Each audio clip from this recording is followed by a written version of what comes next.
This video brought to you by Forex Internals. Hi, and welcome to the FX Internals multi-timeframe indicator demonstration. Today we'll be showing you what FXI multi-timeframe indicator looks like and what its settings are and how to read it. However, before we start, I just want to give you guys a heads up that in order to use this indicator, because it uses internal measurements and measures the strength of a currency across multiple other currencies, we need to have data for those other currencies. To do that, you need to load up the 1 minute charts for the Aussie dollar, Euro dollar, pound dollar, New Zealand dollar, dollar Swiss, dollar CAD, and dollar yen. So once you've loaded those charts up and made sure they're set to 1 minute bar sizes, you can then load the multi-time frame indicator. What the multi-time frame indicator does is it presents a very small 3-bar histogram of the internal strength of a currency. It measures the one currency's strength against every other currency of a pair versus the other currency's strength against every other currency of a pair. So in this case, we'll be doing it on the euro dollar. So we will measure the euro's strength against every currency and compare that to the dollar's strength against every currency.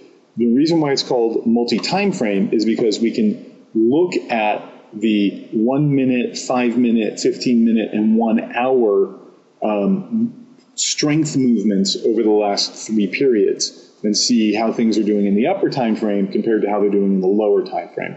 Why don't we go through the settings and then you can take a look and we can talk about how to examine them and understand what we see. So you just drag multi-time frame onto the chart. And the input tab usually comes up. We'll go to common and make sure that allow DLL imports is checked because all of our indicators and trading tools require allow DLL imports to work. Then we'll go to inputs.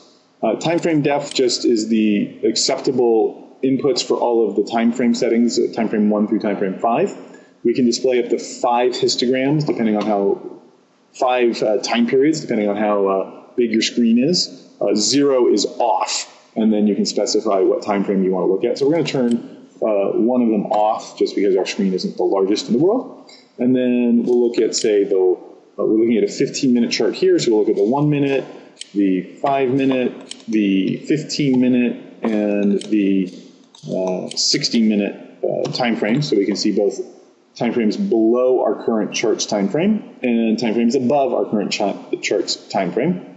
Scroll down and look at some of these other settings. Periods is the number of periods back that we will use to calculate the rate of change under standard settings. In this case, it's 14. If we set this to 1, rock type of 1, the rate of change type usually is 0, which means use a standard rate of change algorithm and look for the number of periods back. If it's 1, it means that we're looking for the acceleration of the move by comparing one shorter time frames period to another period. So in this case, we're looking at the 5 period back rate of change for each of the time frames versus the 13 period back rate of change for each of the time frames. So for the 1 minute histogram, we'll look at 5 minutes back and 13 minutes back. For the 1 hour rate of change histogram, we'll be looking at the 5 hour back and the 13 hour back rate of change. I'll go through what this really looks like once we get all the settings set. We can smooth the information that we get back to remove some of the noise. We're going to use a EMA, which is a setting of 1. The definition of all of the settings that are valid is in smoothing type def. We will smooth them 3 periods just to remove a little bit of that noise. Actually, let's just make it 1, and so you can see maybe a little bit of noise. Price type is the actual price that we will be doing the calculations on. In this case, we tend to use a price type of 5, which is the typical price. The typical price is the high plus the low plus the close all divided by 3. Just have a few more settings down here. The calc type def is either a 0 being the linear sum of the strength or a 1 being the average. What this means is that we can either take the sum of the euro's strength against the Australian dollar, the the pound dollar, the New Zealand dollar, etc., and just add them up and get a large number. Or we can take the average by adding them up and then dividing by the number of currencies that we're comparing to get an average number. I prefer 0 to get the linear sum, especially on the smaller time frames where you're measuring 0.1% of change, and it's harder to read. And then we can set the various colors of things, the border color, the text color, the color of up and down, things like that. Red and green for up currency and down currency, and black I've set for the texts, so it's easy to read. And then we've buried a setting down here all the way at the end, calc current pair for the internals measurement. We've set that to false because when we're measuring the euro's strength, we don't want to include its strength against the euro dollar. Because that's the currency that we want to trade. So we want to see what the strength of the euro is versus everything but the dollar. And we move the euro dollar from our calculation by setting calc current pair to false. So let's just hit OK and take a look at what that looks like. And you notice that right down here we have the 4 histograms, and you can see here that on a 1-minute basis, there's very, very, very little difference that's been going on. On a 5-minute basis, we're starting to open up. On a 15-minute basis, however, you're starting to be able to have some readings as to what the differences look like. Actually, let's just change a quick setting here and go from the acceleration, which is the instant velocity, and we're going to just make that a standard EMA, and maybe some of the differences will come out a little more clearly. Yeah, it's right up here. Let's make that rate of change as 0, just a standard rate of change instead of the acceleration of the rate of change. Close that.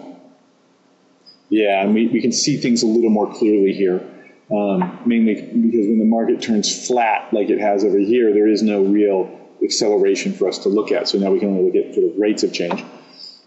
Let's look at the 5-minute period here. So here you can see that we're looking at the 5-minute, 14 periods back, taking the exponential moving average over one period and doing a price type of typical price using the sum method.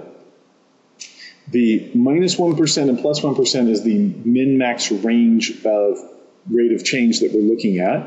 And you can see here that there are 3 bars for each the euro, 3 bars for the dollar, and 3 bars for the difference. And what you're seeing here is that over the last 3 bars, the 3 5-minute bars, the euro has turned from negative to positive. However, the dollar has remained strong, dipping a little bit and then slightly coming up. The net result being that the internal strength of the euro is turning from a low to sort of a higher low. It hasn't quite reached positive, but it is getting there. So you can see the internal strength of a currency versus its difference. So here the euro is strong, the dollar is stronger, which means the euro should be falling. And as we've seen here, that is exactly the case. You can see that's also mirrored in the 15-minute time period here. However, over the 15 minutes, the euro seems a little stronger than it does over the last 5 minutes. And again, that's reflected here as things have fallen. However, given that the 15-minute seems to be sort of strengthening a little bit and the hour is still positive, this doesn't look like a collapse in the currency is imminent, but I would wait for a little clearer signs on the upper time frame to get a better reading on the internal strength or weakness of the currency. That concludes our demonstration. I hope that helps explain how multi-timeframe works.